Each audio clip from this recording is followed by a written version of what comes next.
Assalamualaikum warahmatullahi wabarakatuh. Waalaikumsalam. Waalaikumsalam warahmatullahi wabarakatuh. Kami dari kelompok 1 mau mempresentasikan tentang prinsip-prinsip fikih dalam Islam. Ini Pak anggotanya, Pak. Menurut Imam An-Natwi, prinsip-prinsip fikih adalah dasar-dasar fikih yang mencakup berbagai hukum syariah dari berbagai bab pembahasan fikih dengan berlandasan pada Al-Quran dan As-Sunnah. Maka lahirlah 5 prinsip universal yang menjadi rujukan permasalahan fikih, baik fikih ibadah maupun muamalah. Imam As-Suyuti dalam kitabnya Al-Ashibah wa Nazoir menyebutkan agama Islam dibangun atas 5 dasar asas. Dasar-dasar fikih. Yang pertama, segala sesuatu tergantung pada niatnya. Menurut As-Suyuti, kaidah fikih ini masuk dalam berbagai persoalan fikih, baik fikih ibadah maupun muamalah. Contohnya, dalam fikih ibadah, seseorang yang melakukan sholat 2 rakaat misalnya, maka perbuatan sholat tersebut tergantung pada niat di dalam hatinya, apakah untuk sholat fardu atau sholat sunnah. Contoh yang kedua dalam persoalan muamalah, yaitu seseorang yang mengambil barang temuan. Jika ia mengambil dengan niat menyimpannya untuk dicarikan pemiliknya dan dikembalikan kepadanya, maka berlaku yad al-amanah atau penguasaan karena kepercayaan. Tapi jika niat dia mengambilnya untuk memiliki, maka yang berlaku adalah yad ad-daman atau penguasaan yang harus ditanggung. Dasar fikih yang kedua yaitu keyakinan tidak bisa dihilangkan sebab keraguan. Contoh permasalahan ibadah. Apabila seseorang meyakini dirinya dalam keadaan suci, kemudian muncul keraguan bahwa dirinya berhadas, maka ia dalam keadaan suci. Contoh yang permasalahan muamalahnya, seseorang penjual mobil menyatakan kepada pembeli bahwa mobil yang dijualnya dalam kondisi yang baik. Kemudian si pembeli membelinya. Di lain hari pembeli komplain dan menyatakan bahwa terdapat cacat pada mobil tersebut. Maka ucapan yang dibenarkan adalah ucapan si penjual.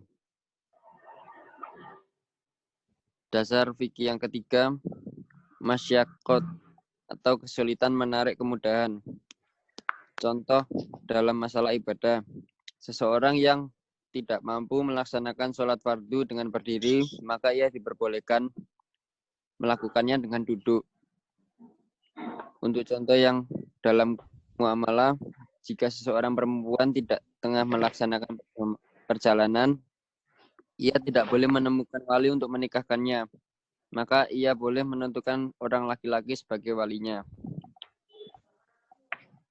Madlarat yang harus dihilangkan. Madorot yang harus dihilangkan. Contoh dalam ibadah, ketika orang ingin pergi ke masjid untuk melaksanakan sholat Jumat, sementara di jalan ada perampokan dan dia khawatirkan keselamatannya, maka diperbolehkan baginya untuk sholat di rumah. Sholat zuhur pengganti sholat Jumat. Contoh dalam muamalah, seorang pembeli boleh melaksanakan khiyar sebab ditemukannya cacat pada barang yang dijual. Kebiasaan yang dijadikan hukum. Contoh dalam ibadah, ketentuan minimal dan maksimalnya masa haid nifas bagi perempuan tergantung pada kebiasaan. Wah, kepotong nih. Langsung aja selanjutnya. Prinsip fikih ibadah. Prinsip dasar ibadah adalah ta'abud, penghambaan kepada Allah. Dalam arti menjalankan perintah dan menjauhi larangan Allah apa adanya tanpa mempertanyakan ilat, hikmah dan masalahnya. Allah Subhanahu wa taala berfirman, "Wa ma khalaqtul jinna wal insa liya'budun." Yang artinya, aku tidak menciptakan jin dan manusia melainkan agar mereka beribadah kepadaku. Ibadah kepada Allah harus dengan bentuk dan tata cara yang ditetapkan dan ditentukan oleh Allah sendiri. Setiap ibadah yang kita lakukan harus berdasarkan pada Al-Quran, As-Sunnah, Ijma maupun Qiyas. Ketika turun perintah sholat di dalam Al-Quran dan Al-Quran tidak menyebutkan tata cara pelaksanaannya, maka As-Sunnahlah yang berperan dalam memberi penjelasan mengenai hal tersebut. Sesuai sabda Nabi, sholatlah kalian sebagaimana kalian melihat aku sholat. Prinsip fikih muamalah. Fikih muamalah dibangun atas prinsip-prinsip universal atau al-mabadi al-ammah. Dengan basis prinsip-prinsip tersebut, tercipta hubungan-hubungan sosial yang berkeadilan dan anti ketimpangan. Dasar dalil prinsip adalah keadilan, al-adalah, saling membantu, al-ta'awun, kesetaraan dan toleransi, musyawarah, al-syura. Prinsip fikih muamalah adalah mengutamakan substansi daripada format. Dalam transaksi jual beli misalnya, sangat diperhatikan prinsip taradin, suka sama suka, sebagai substansi. Dalam muamalah, dimensi luar bisa dirubah sesuai dengan perkembangan peradaban umat manusia. Pada dasarnya, muamalah diperbolehkan atau al-ibahah, yang berarti untuk memperbolehkan suatu praktik muamalah tidak diperlakukan dalil yang membolehkannya, baik nas Al-Quran maupun nas Al-Hadis, baik secara langsung maupun tidak langsung selama tidak ada dalil yang melarangnya. Karakteristik fikih Islam. Yang pertama, fikih Islam itu dasarnya adalah wahyu ilahi. Keistimewaan fikih Islam dibanding undang-undang buatan manusia adalah bahwa fikih Islam bersumber pada wahyu Allah yang tersurat pada Al-Quran dan sunnah Nabi. Allah Subhanahu wa Ta'ala pernah berfirman, pada hari ini telah aku sempurnakan untukmu agamamu dan telah aku sempurnakan pula nikmatku untukmu dan aku rela Islam menjadi agamamu. Quran Surat Al-Ma'idah ayat 3. 2. Fikih Islam bersifat komprehensif, mencakup seluruh aspek kebutuhan hidup. Fikih Islam bersifat komprehensif, yakni mencakup seluruh tuntutan kehidupan manusia. Fikih Islam mempunyai kelebihan dibanding sistem undang-undang yang lain, karena ia mencakup 3 aspek hubungan, yaitu hubungan manusia dengan Tuhannya, manusia dengan dirinya sendiri, dan manusia dengan masyarakatnya. Yang ketiga, fikih Islam itu berbicara tentang hal-hal halal dan haram. Salah satu perbedaan antara fikih Islam dengan undang-undang hukum positif adalah bahwa fikih Islam selalu ada pemikiran mengenai halal dan haram terhadap setiap tindakan muamalah. Tidak hanya persoalan-persoalan yang bersifat duniawi, tetapi juga bersifat ukhrawi.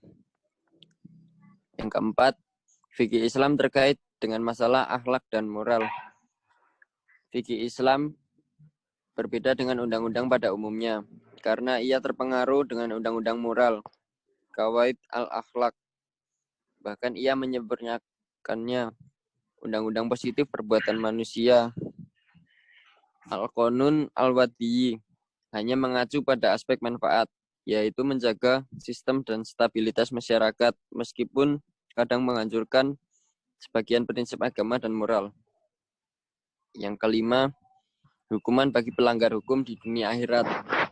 Fikih Islam berbeda dari undang-undang konvensional buatan manusia, yang hanya menetapkan hukuman di dunia saja bagi orang yang melanggarnya, karena fikih Islam memberi sanksi hukuman bagi yang melanggar pada 2 hal, yaitu di hukuman dunia, baik berupa hukuman hudud yang sudah ditentukan maupun ta'zir yang tidak ditentukan terhadap perbuatan manusia yang bersifat zahir, dan hukuman akhirat atas perbuatan hati yang tidak tampak oleh manusia.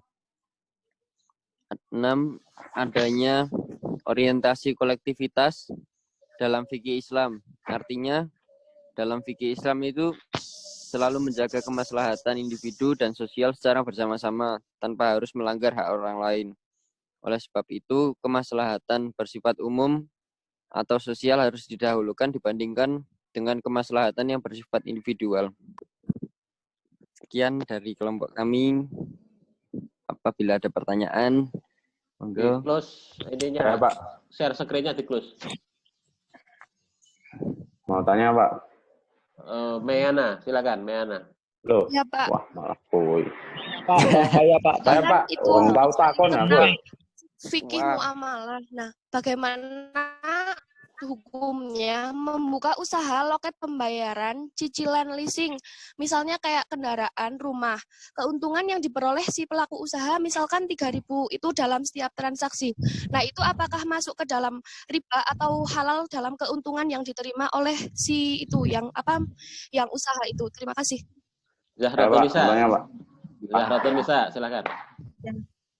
Ya, Hobi Pak. belum pernah tanya, Pak. Tadi kan Dodi, Pak, belum pernah, Pak. Wah. tadi ada pernyataan bahwasanya kalau misalnya ada perampok di jalan, kita bisa pulang lagi untuk sholat di rumah. Nah, sekarang fenomenanya bahwasanya kalau misalnya sholat Jumat 3 kali itu kita tidak melaksanakan kan bisa dibilang kafir. Nah, kalau dalam keadaan seperti ini kan sholat jamaah dilarang. Terus bagaimana hukumnya? Terima kasih. Jadi, Oke. Ya, Pak. Dodi, Pak. silakan. Saya. Ya. Ya, mau tanya, Pak. Ini tadi kan dijelaskan prinsip-prinsip fikih muamalah. Itu apakah sudah sesuai dan sudah diterapkan di Indonesia? Kalau sudah, coba tolong lihat aturan hukumnya yang mana. Tolong sebutkan. Nah, ya. Oke, saya kira 3 ini dulu ya. Atau ada yang lain yang bertanya? Oke. Saya, Pak. Bobi, Pak. Bobi tanya, Pak. Aku sinau masuk 3 tok. Yuk. Bobi. Sing akeh, no. Misal Pak, pemerintah menetapkan dilarang sholat Jumat ketika wabah. Tapi ada masjid-masjid tertentu yang masih melaksanakan sholat Jumat, itu hukumnya gimana, Pak? Itu Pak, Ya. pertanyaan dari saya. Terima kasih. Ya. Oke, 4 pertanyaan ya. Silakan direspon. Oke. Yang nomor 1 dari Meyana. Tadi ulangi bentar. Meyana. Bahwa ya jangan diulang-ulang gitu, terlalu lama itu nanti. Makanya dicatat kalau ada pertanyaan itu. Itu itu kan menurut fikih muamalah itu, nah kalau misal kita buka usaha. Iya. Gitu. Lupa. Kalau yang tentang leasing itu masuknya ke riba, Mbak. Soalnya dalam Islam tidak mengajarkan kayak gitu. Jadi hukumnya haram.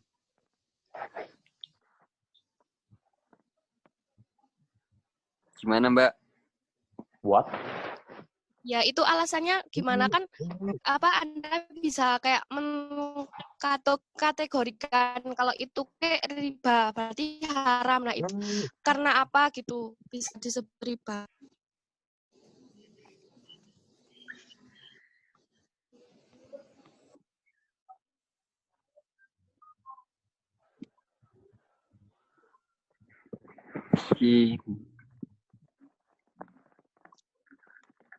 Ayo. Yang lain berarti memberikan ini jawaban, Revon. Selain si Reno. Jangan diam aja. Saya, Pak. Silakan. Tidak boleh, karena termasuk tolong-menolong dalam dosa riba, karena hakikat leasing atau kredit segitiga adalah hutang piutang dengan sistem riba. Kamu itu siapa? Anggota kelompok? Saya, Pak. Jawab. Saya nerusin punya Emeyana. Saya nerusin punya Reno tadi yang jawab punya Emeyana. Kamu anggota kelompok bukan? Bantuin doang, Pak. Oh gitu. Nomor berapa kamu? 001. Oke, silakan. Yang lain.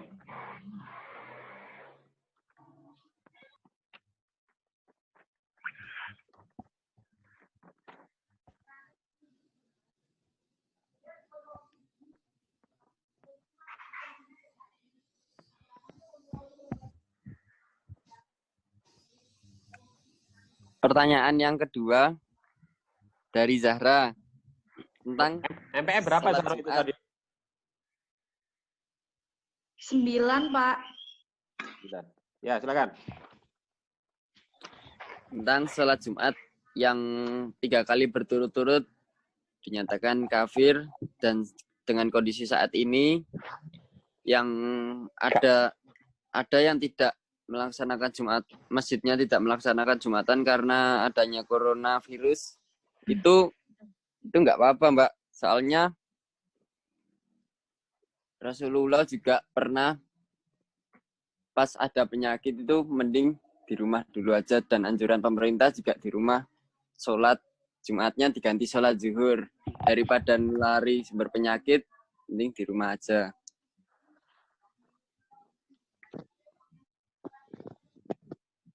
Oke, ada tambahan dari kelompok yang ini? Yang lain? Selain Reno siapa ini? Si siapa? Alfian ada nggak ini orangnya? Sakit, Pak. Rano. Alma nggak ada. Alma nggak ada. Nggak ada, ya. Kemudian Mailan, ada nggak? Ada. Oh, meneng wae kowe. Ayo.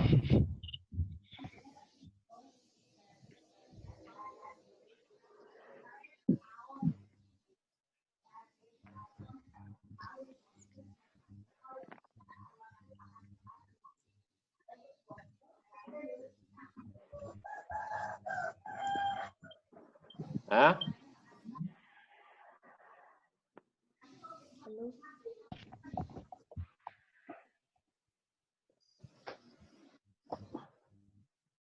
Ayo, pertanyaan Jody yang sama tadi yang belum dijawab itu. Ya, Pak. Silakan.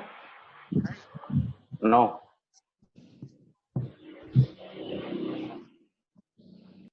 Suwe-suwe ini apa semakin lama pulsa kamu semakin tergerus itu. Manfaatkan sebaik mungkin itu waktunya.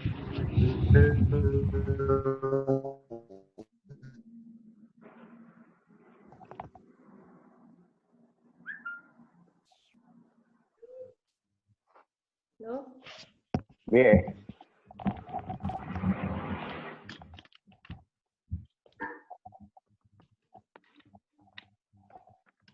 Bisa diulang? Oh ya, pertanyaannya. Tadi kan kamu memunculkan slide soal prinsip-prinsip fikih muamalah. Di situ dijelaskan ada beberapa asas lah. Itu pertanyaan saya, apakah sudah diterapkan di Indonesia dan misalnya ada dalam aturan hukum di Indonesia? Kalau ada, tolong sebutkan aturan hukumnya yang mana yang sesuai dengan prinsip-prinsip fikih muamalah yang kamu sebutkan tadi.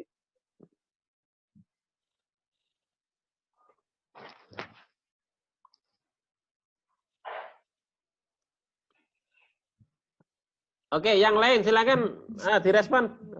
Lamaan. Ayo.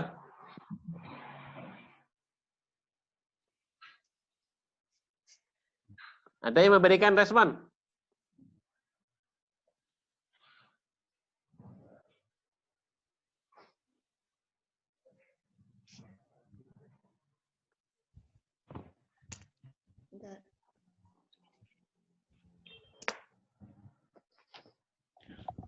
Pak, saya boleh menanggapi, Pak? Siapa namaku? Mat. Sutio, Pak. Sutio, silakan Sutio. Ya, kan itu kan tanya tentang fikih-fikih yang masuk ke dalam Indonesia itu sudah diterapkan dalam undang-undang apa gitu tuh Mas Diak? Kalau nggak salah gitu. Bisa. Nah, kan kalau kita lihat sendiri yang pertama itu kan masalah syariah itu kalau berdasarkan undang-undang nomor 1 tahun 74 yang tentang perkawinan fikih muamalah, itu Mas, sesuai bukan dengan iya, bentar ini belum selesai. Kan pertama itu, terus melanjutkan lagi tentang perbankan syariah. Itu ada sendiri undang-undangnya nomor 3 tahun 2006 ya, apalagi ya juga nomor 21 tahun 2008. Kan kalau perbankan syariah juga sudah ada undang-undangnya, dan perbankan syariah sendiri menganut tentang fikih-fikih muamalah. Jadi sudah dimasukkan tapi dalam konsep syariah muamalah itu dalam bank-bank tersendiri, maksudnya bank syariah lah, nggak semua bank menerapkan itu. Kan juga masyarakat Indonesia beraneka ragam, nggak semuanya Islam, meskipun domain Islam. Jadi ada beberapa bank yang memang nggak menerapkan itu, tapi juga masih ada tidak cuma satu bank yang menerapkan prinsip-prinsip muamalah kayak gitu Mas Jody. Sebenarnya bagus penjelasannya Mas, cuman itu terlalu jauh. Misal kalau kalau kamu baca macam kayak syarat sah perjanjian 1320 KUH Perdata sendiri itu juga sudah berisi nilai-nilai Islami tadi, sebenarnya kayak ada kata sepakat dan lain-lain. Saya pengennya sih penjelasan semacam itu cuman nggak apa-apa. Ya, sudah Pak. Ya, oke. Ya. Oke, ada yang lain? Silakan. Ada Pak. Apa? Siapa ini? Saya Mailan. Oke, Melan. Mau jawab yang mana? Yang Mas Jody tadi. Oh, gimana? Prinsip-prinsip muamalah dalam Undang-Undang Nomor 21 Tahun 2008 tentang Perbankan Syariah. Syariat Islam adalah hukum yang lengkap dan sempurna yang tidak saja mengatur hubungan manusia dengan Tuhannya dalam bentuk ibadah, tapi juga mengatur hubungan manusia dengan manusia yang disebut muamalat. Prinsip muamalah dalam Undang-Undang Nomor 21 Tahun 2008 tentang Perbankan Syariah berupa transaksi bagi hasil dalam bentuk mudharabah dan musyarakah. Transaksi sewa menyewa dalam bentuk ijarah atau sewa beli dalam bentuk ijarah mutahilnya bitamlik. Transaksi jual beli dalam bentuk piutang murabahah, salam dan istisna, transaksi pinjam meminjam dalam bentuk piutang, qard, dan transaksi sewa menyewa jasa dalam bentuk ijarah untuk transaksi multi jasa. Kamu ngerti nggak tentang Perma nomor 1 itu? Perma nomor 1 tahun 2008.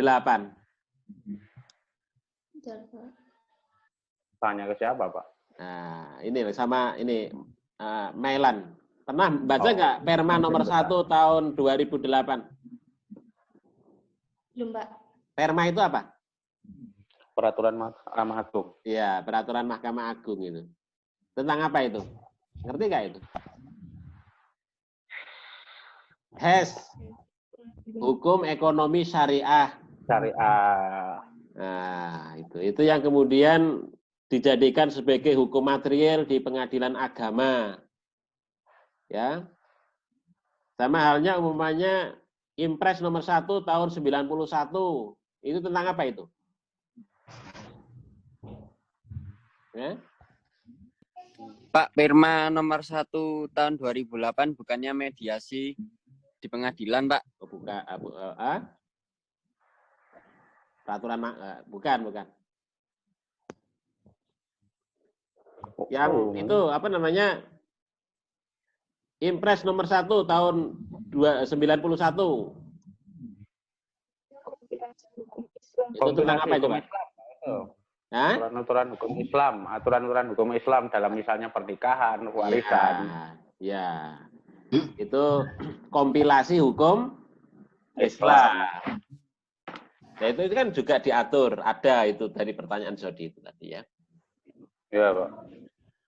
Oke, silakan yang pertanyaan yang keempat. Yang ke berapa tadi? Yang terakhir ya? Pak Bobi. Ya, silakan.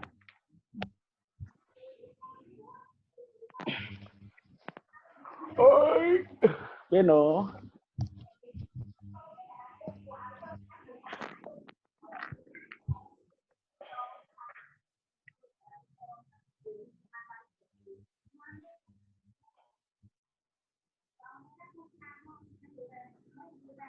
Halo?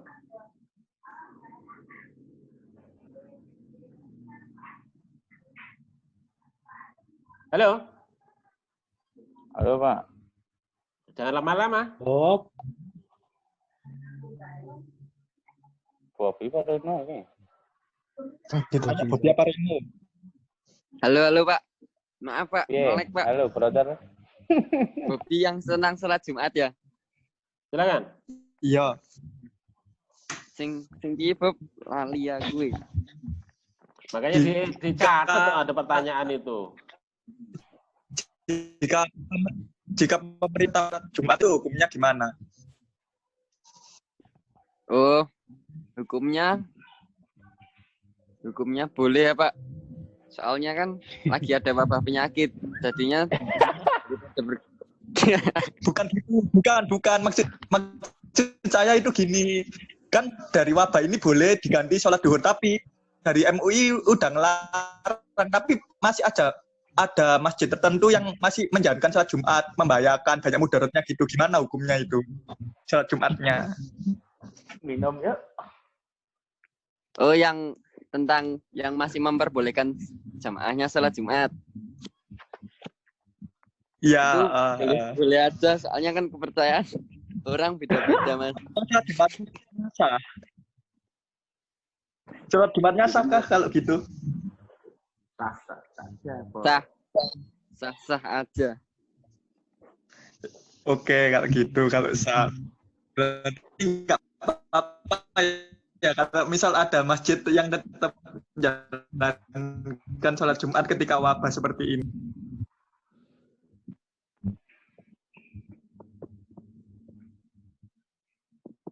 Kan ya, ada daerah yang inti, Mas. Ada daerah yang enggak apa namanya, kan ada zona merah, zona ini, terus ada yang enggak, cuma sedikit gitu loh. Jadinya masih memungkinkan untuk melaksanakan sholat Jumat, itu enggak apa-apa. Menanggapi Pak, lah itu yang ditanyakan Bobi itu ngomongin amalannya atau ngomongin aturan hukumnya Pak? Itu yang tentang mudarat tadi Mas. Nanggapin dikit. Mudarat kan berarti yang amal-amalan lah ya, ngono ya. Jadi begini loh ya. Intinya kan sholat Jumat itu kan diperintahkan. Menurut syariat itu begitu, ya. Karena ada faktor darurat itu tadi, maka kemudian sholat Jumat itu diganti dengan yang lain. Karena syariat memungkinkan hal itu. Nah, pertimbangan utama bisanya sholat Jumat itu diganti itu karena faktor darurat. Kedaruratan ataupun bahaya, begitu. Jadi daf'ul mafasid muqaddamun ala jalbil masoleh, itu kaidah usul fikihnya begitu. Jadi daf'ul mafasid itu membentengi sesuatu yang berbahaya, yang merusak itu lebih diutamakan daripada untuk mengambil yang bermanfaat. Nah, sholat Jumat itu kan dalam pengertian yang masoleh itu tadi. Sementara penyakit itu adalah yang mafsadah ataupun mafasid itu tadi. Nah, dalam kaitannya dengan pertimbangan apakah memungkinkan ataukah tidak dalam kaitan itu, maka disitulah pemerintah daerah membuat aturan, itu kan, membuat aturan. Pemerintah daerah mendapatkan masukan-masukan dari berbagai pihak, dari kesehatan, dari BNPB. Kemudian MUI juga sama. Dari realitas itulah yang kemudian MUI kemudian memberikan fatwa bahwa umpamanya di Kabupaten Magelang sebaiknya kemudian sholat Jumat itu diganti dengan sholat duhur. Begitu. Karena apa? Karena lebih maslahat daripada nanti kemudian orang gara-gara sholat Jumat kemudian terinfeksi penyakit yang belum ada obatnya itu tadi, itu kan lebih berbahaya. Lebih baik kemudian menunda ya, Pak, dengan sholat duhur, ya mungkin 3 kali atau 4 kali Jumat itu karena faktor darurat itu tadi, maka itu lebih diutamakan. Kan artinya apa? Menjaga kemaslahatan. Dalam konteks hukum Islam itu kan yang maqasidus syariah itu intinya itu kan yang disebut dengan hifdzun nafs. Menjaga jiwa. Menjaga jiwa itu lebih diutamakan. Nah, begitu. Jangan sampai kok kemudian orang itu melaksanakan syariat Allah tetapi malah justru menghancurkan jiwanya. Ya, membunuh dirinya sendiri, itu tidak diperkenankan dalam konteks syariat.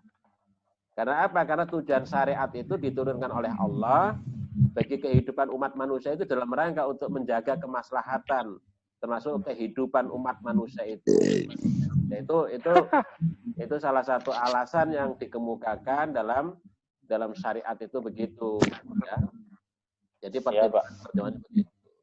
Nah, bagaimana kemudian kalau ada masjid yang kok masih menyelenggarakan sholat Jumat? Saya kira yaitu perlu sosialisasi lagi. Mungkin almen-almen takmir itu belum memahami tentang pelarangan itu, belum mengerti bahayanya penyakit corona itu. Dianggapnya penyakit corona itu kayak flu biasa saja, begitu. Itu kan perlu sosialisasi. Jadi peran lurah, peran perangkat desa, peran ulama-ulama di kampung itu sangat penting dalam rangka untuk memahamkan situasi itu kepada pemangku kepentingan dalam konteks masjid itu, sehingga kemudian ya jamaah itu terlindungi, nggak ngeyel tapi kemudian membahayakan jamaah itu sendiri. Kira-kira begitu ya. Benar, Pak. Oke. Ya, Pak. Makasih, Pak. Ya. Oke, saya kira begitu, ditutup, silakan. Wassalamualaikum warahmatullahi wabarakatuh. Waalaikumsalam.